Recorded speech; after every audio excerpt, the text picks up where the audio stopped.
નમસ્કાર, હું છું વિક્રમ વકીલ અને તમે જોઈ રહ્યા છો હોટલાઇન ન્યૂઝ. હમણાં કમોસમી વરસાદને કારણે ખેડૂતો ખૂબ સંકટમાં છે. ગુજરાતના ખેડૂતોની તકલીફ ઓછી કરવા સરકાર કેટલાક પ્રયત્નો કરે છે, પણ એ ખૂબ જ અપૂરતા છે. ત્યારે એક એવા સમાચાર બહાર આવી રહ્યા છે કે એપીએમસી માર્કેટ છે ગુજરાતમાં, એની કુલ સંખ્યા 224 છે અને એના પર બધા જ એપીએમસી માર્કેટ પર ભાજપનો આડકતરો કબજો છે.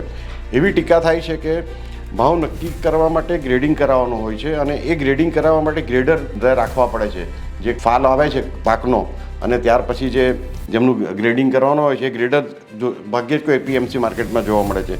ત્યાર પછી બીજી ટીકા એવી થાય છે કે ડિજિટલ બોર્ડ પર સતત માહિતી અપલોડ કરવાની હોય છે, માલના ભાવની અને એ સિવાય પણ કેટલો માલ છે, કેટલા માલની હરાજી થઈ, એ બધું, અને આ કયા ભાવે હરાજી થઈ પણ બતાવવાનું હોય છે. પરંતુ આ ડિજિટલ બોર્ડ પણ હંમેશા શાંત રહેતું હોય છે, પોઝના મૂડમાં હોય છે, એટલે કોઈ દિવસ એમને કોઈને કંઈ ખબર જ નથી પડતી માહિતી.